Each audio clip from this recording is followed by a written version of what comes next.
Sometimes it feels like the sun will never rise, like the birds will never sing again. Believe in a power greater than what you are going through. When you don't know what to do, keep breathing.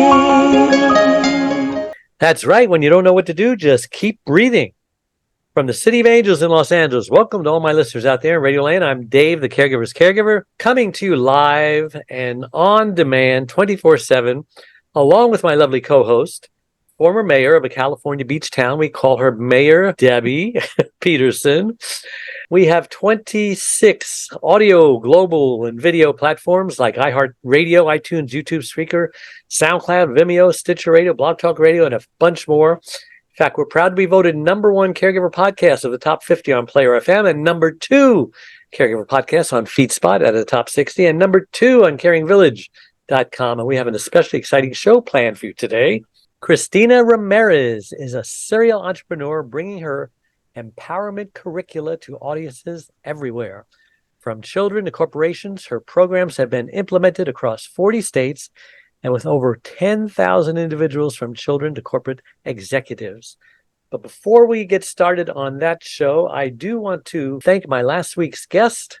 Seeing the devastating and deadly effects of marijuana in his patients, family, and friends, Dr. Raymond Wiggins began investigating the subject, and what he found shocked him. And just a reminder, that show and all our shows are on our membership website, caregiverdave.com, and also those many platforms that I mentioned earlier. All right, enough of that. Cristina, welcome to the Caregiver Dave Show. We're so excited to have you on and honored as well. Thank you for having me here. I was looking forward to it. Oh, good. That always helps. Let me just say, we like to ask our guests the very first question, just who is Cristina Ramirez and why did God place her on this green earth? Oh boy. Well, I don't know why God placed me on this green earth, but I am, as you mentioned, I'm an entrepreneur. I am a coach. I am a writer, but I'm also a daughter. I am a wife. I am a sister, and my role. I grew up overseas. My parents were expats. And so I remember when I was 8 years old, I was going to school in my air conditioner car, and it was being driven by a driver. And right outside my window was a kid probably around my age begging for money. And I realized from a very early age that I didn't really do anything to deserve being me. I was born, and I was born to my parents, and he was born to his parents. And here we are in completely different situations of life. And that sense of gratitude for being born who I was and for having the opportunities that I have has always been a part of me and has always fueled me in terms of what I do in my life. And I think that's why I focus so much on confidence and empowerment, because maybe it's one of those kids that have the cure for cancer that killed my husband, but we won't know unless we give them the chance to really be who they were meant to be. Wow, that's a great answer. Where are you coming from? I'm in Santa Fe, New Mexico. Oh, Santa Fe, New Mexico. I bet it's hot there today. It is, but we are at 7,000 feet and it's very dry. So I spent 15 years in Miami. So this is a completely different kind of heat. I'm totally okay here. So let's go to our first question. How do I find power if I'm constantly at the mercy of outsiders and influencers when I am being a caregiver? That's a familiar scenario for caregivers, I know, because I'm one. Mm-hmm. Yeah. And so I was a caregiver. My parents died 3 months away from me, like one in April, one in July of the same year. They were both ill at the same time. My dad had Parkinson's and my mom had ovarian cancer, and I was their caretaker. How long did they last? Well, my dad had Parkinson's for a very long time. My mom had cancer for about a little under 2 years. And that was in 2017. And then in 2021, in October, my husband was diagnosed with kidney cancer, But then he passed away in December of that same year. So it was 7 weeks from his diagnosis. So you lost 3 very important people in your life. That is very high on the stress scale. Yeah. So when I preface, and I say that not to be like, oh, poor little Cristina, but to when I give you my answer, I'm not giving you my answer from somebody that hasn't been there. And I'm not giving you my answer from, it's like, I know what that feels like. You've been there and done that, and you have the t-shirt and much more. Exactly. So I'm a firm believer that life happens to us, but we get to define what we do with that. And we have so much more power as caretakers, as individuals, as anybody that we don't recognize and then we don't use. And that first power is the power of our thoughts. So I can influence you, but I can't make you think something without your permission. And it all starts there. Like, that is a lot of power. When I work with kids, I tell them, as a parent, it drives me bananas because I can control what you wear, what school you go to, what you eat, all of those things, but I cannot control what you think. It's the one thing that you have 100% power of. Wow. That, and they're like, oh, and I'm like, yeah, right. And if we take that power, then it does, like, the things outside of us that we can't control, I don't know, but I get to decide what I think about those things. So if I'm stressed out or if all these things are happening, I can create a story that's going to keep me in that. I reluctantly use the word victim, right? But I'm that keeps me in the disempowering moment of all these things are happening and it's somebody else's life. And here I am stuck having to do this. Or I can change that thought and I can change that story into how lucky I am that I get to be here for this moment, because the rest of the world is going to keep going, but this is going to finish soon. And I'm the one that has the privilege to be doing this. Is it fun when you're stuck going to the doctor at 3:00 in the morning because someone had an emergency? No, but it's still in my control what narrative to have. Sure. And I can't imagine what it's like losing 2 parents so close to each other, but I think you've already touched on that. Debbie, you got a question? Well, I'm just busy absorbing that because you put it so wonderfully and so simply. It is so powerful. I guess the only thing I would ask is how do you see that for caregivers? Any specific insights or advice for caregivers who are kind of stuck in their circumstances sometimes? Yeah.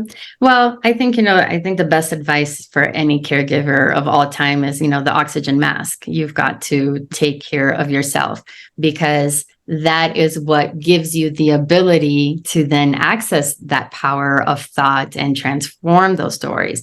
But if you are depleted, if you're so stressed out, if you don't have access to that little thread of reason to grab on to that power of thought, then that's a problem, right? So you have to make sure that whatever it is, and it doesn't mean, spend 2 months in, I don't know, like it can be something little, but just something that gets you back to you so that you can access all the power that you already have inside of you.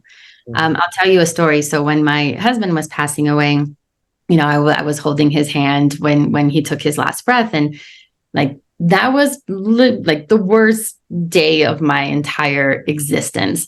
But even in that moment of complete and utter devastation, which is what I was feeling, my kids are in high school, like he's 57, like it was just, my brain wasn't understanding what was happening. But even then, there was a little light inside of me that said, is like, we've been here before, we're going to be okay. And it was that little light and that little thread that eventually allowed me to transform the story that I was telling myself about my circumstance. And it's not make-believe, right? I'm not saying like, oh, diddy, everything's wonderful and perfect. And yes, my husband died, isn't that one? Like, I'm not saying that. Like, you can't make up stuff and think that your subconscious is going to go along with it. But you do have the power to transform a story that you can grab onto. And maybe you grab onto like, well, I'm breathing. And then the next thing you grab onto is like, well, I'm breathing and I'm walking. And then the next is like, well, I'm breathing, I'm walking, and I'm going to work. Or I'm breathing and I'm chewing gum, whatever it is. And you go building yourself back up. You know, there is a question I didn't ask that keeps running through my head. I have a very dear friend who lost her business during COVID, so was completely isolated. Then her husband died just after we got out of the whole COVID situation, and she hasn't been able to pull herself out of it. And I'm not sure if it's clinical depression. Well, I suspect it is. And but yeah, I don't even know what to do for her. What about for those of us who see our friends and family perhaps in a muddle like that and simply unable to pull themselves out of it, seemingly unable to do what you're suggesting? Any suggestions on that? Sure. So first, I mean, mental health is a very serious issue, right? And depression is a very serious thing. And if the chemicals in your brain are stuck in flight or in sadness and you can't access anything, that is a different issue. And that's something that you need professional help with, whether that is medicine or whatever it is. So in that situation, the only thing that you can do is encourage them to get the help that they need, because we're not going to be able to provide. I mean, I'm not a therapist, so I'm not going to be able to provide that service to them, but I can hold space for their sadness. And in, you know, if when I was in the thick of, you know, my husband dying, if you would have told me, it's like, oh, don't worry, everything's going to be okay, I would have punched you. I couldn't hear that. Right. So it's just holding space and just knowing it's like, look, you don't need to talk. You don't need, like, I'm just going to be here in case you need anything. And just for you to know that you're not alone, but you don't have to do anything. You don't have to acknowledge me. You don't have to talk to me. Just hold the space for them to go through whatever it is that they're going to go through. And if after a little bit they're not coming through, then it's encouraging them to get the help that they need in order. Because I mean, I've had serious depression in the past, like in my 30s, I was a suicidal addict in a psych ward. So when you're in that depth, you're no longer in control, and you just need somebody to say, like, here, let's go. You know, I'm gonna make an appointment for you. I'm gonna take you, and you can fight and scream and whatever, which I did. But deep down, I wanted help, and I got there, and that's what got me the help that I needed at that time. Now, you seem so well adjusted now, yet it's interesting how you say when you were in the midst of watching your husband die, which would be number 3 for you, close death, that you were looking for a positive, or maybe it just came to you that no, we've been here before, we've done this, as opposed to someone might say, oh my gosh, all things come in threes.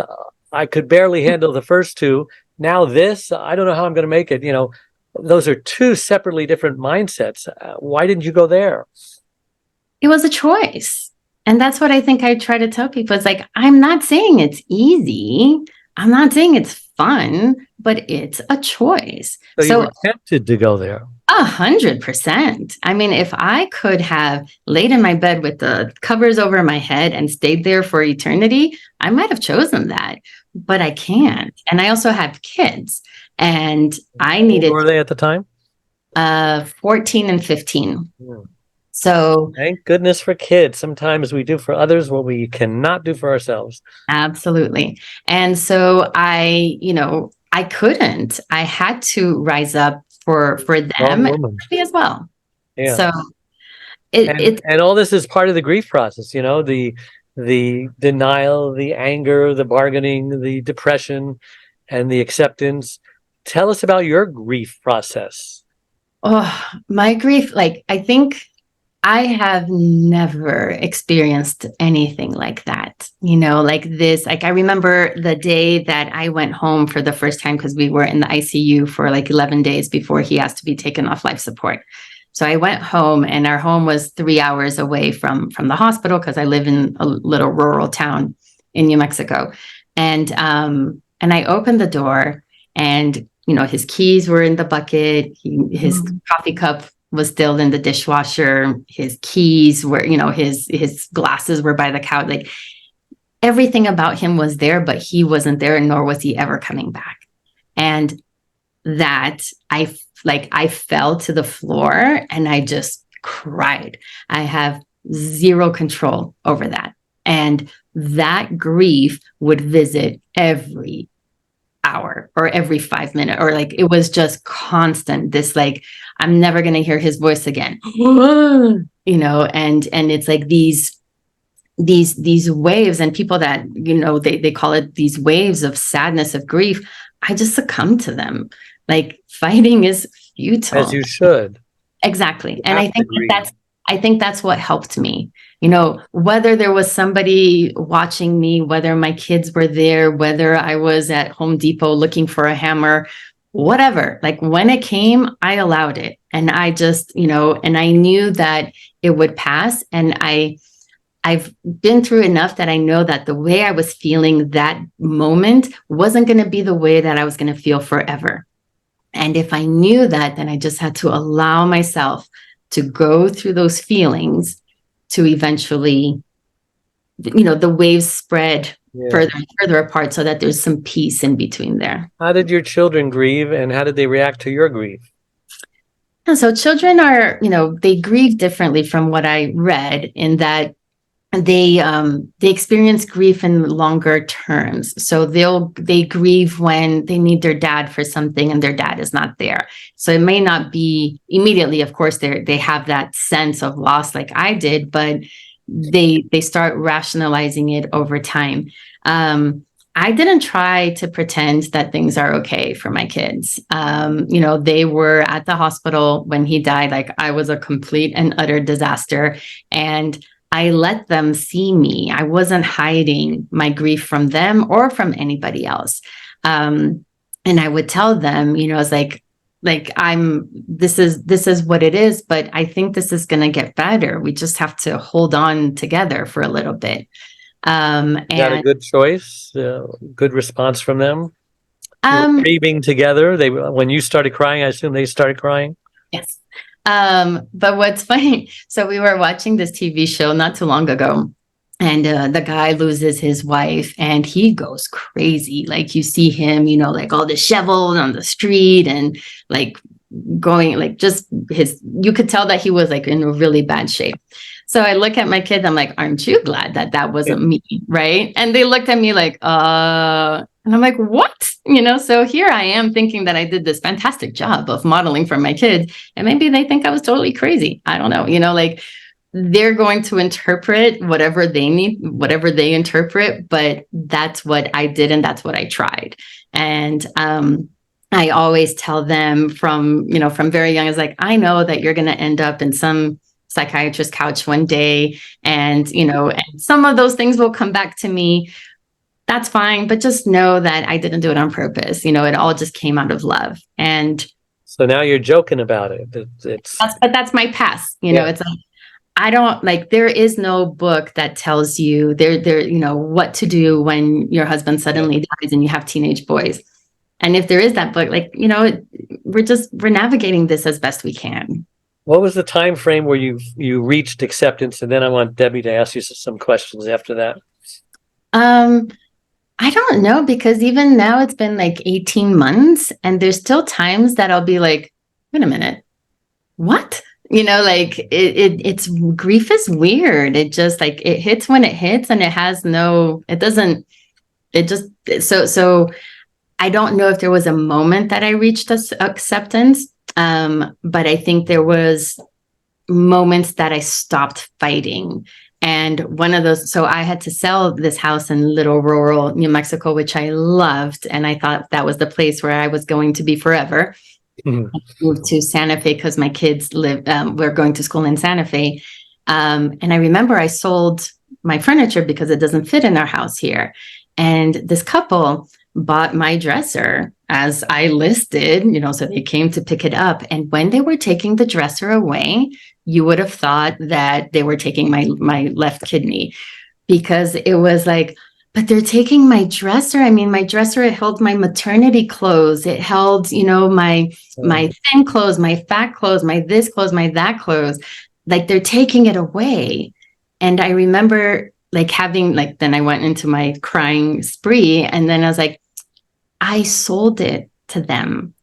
They're not taking it away from me. I'm letting go. And that's different. And that was a big turning point for me, that I started seeing. It didn't make it easier necessarily. It doesn't mean that it hurts less, but I was letting go instead of somebody ripping this away from me. 18 months is still really quite raw, I would think, especially given the magnitude of what you've been through. So I'm wondering where you are now and where you see the process going. I think that where I am now is I use my story and I use opportunities like this as a way of healing as well, as a way of turning my tragedy into something that might be helpful to somebody else.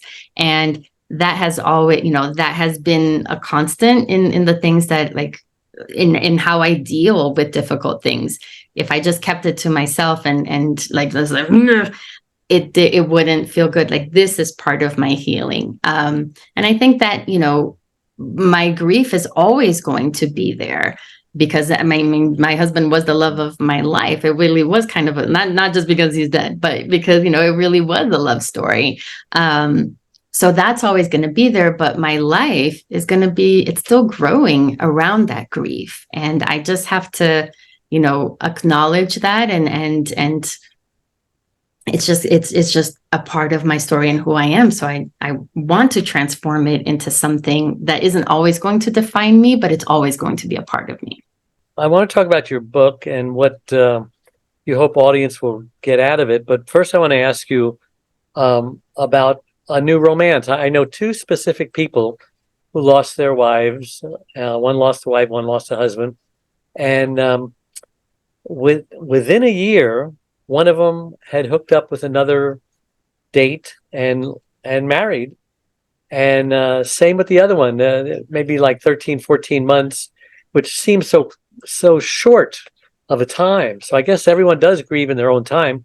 Where are you in that?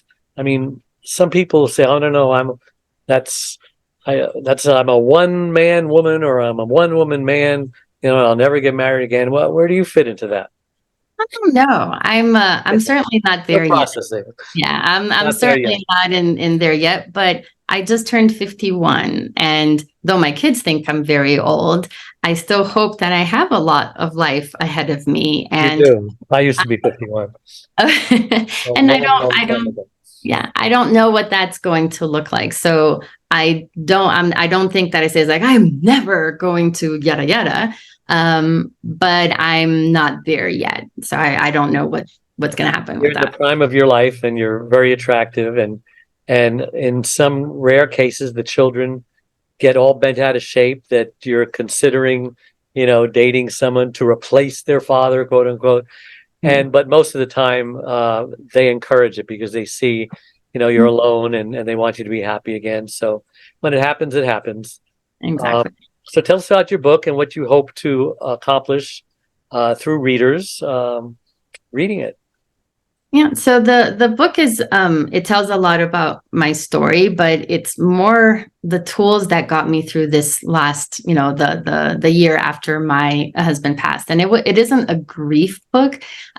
It's just the tools that I have been teaching my clients for years. I just used it on myself. And so what I hope people get out of it is life happens, right? It's hard. Nobody's saying that it's not. This is not about being toxically positive. It's like, oh, everything's like, it's not. It sucks and things are not right.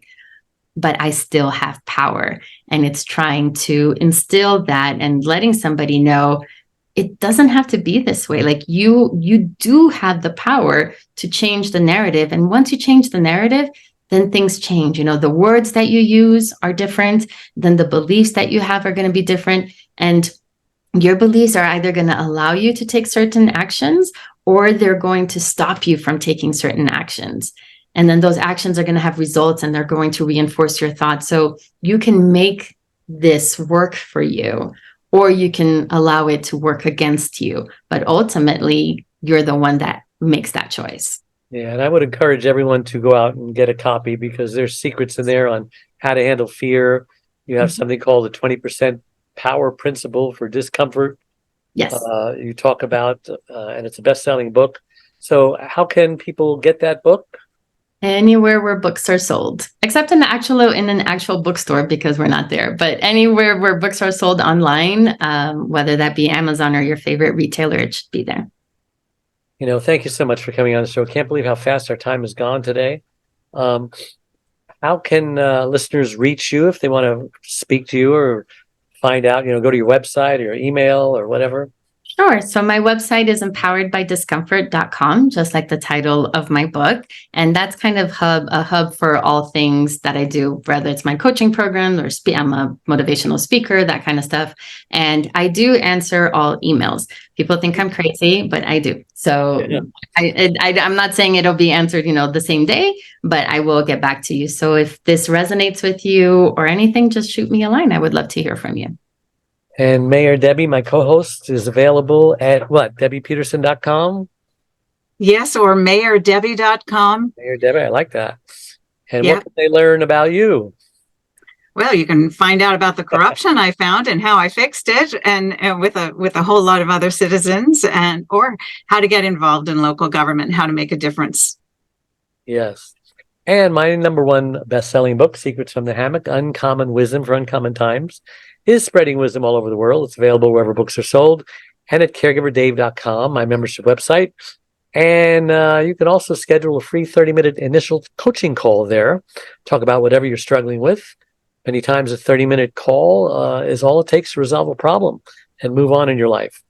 And I invite everyone to join my Caregiver Dave Facebook online support group, 34,000 caregivers, lots of tools, resources, videos. Just trying to keep as many of you caregivers who are dying, since statistics say that 30 to 40% of you die before your loved ones do.